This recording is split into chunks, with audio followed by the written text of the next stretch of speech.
Last நமக்கு இந்த tiffin box ஆச்சு. இது என்ன நம்மள இருக்கு இந்த லஞ்ச் பாக்ஸ். நமக்கு தெரிஞ்சா அவ்வளோதான். பார்த்துட்டாங்களே.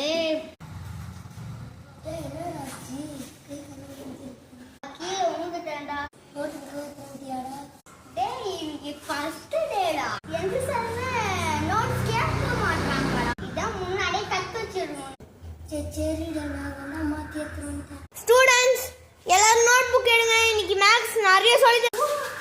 ராஜ்குமார் நோட் எடு. டேய் கவி ஷேர் பண்றா புக். சரிடா start. 2 + 2 = 4 a + b = c packet செய்து இதோட இந்த பாடம் முடிஞ்சது. நாளைக்கு எல்லாரும் இந்த அசைன்மென்ட்டை எழுதி என் டேபிள்ல வந்து சப்மிட் பண்றீங்க. இந்த அசைன்மென்ட்டை நீங்க முடிச்சு இது டேபிள்ல சப்மிட் பண்ணல உங்க இன்டர்னல் மார்க் 0. இதோட இந்த பாடம் முடிஞ்சது.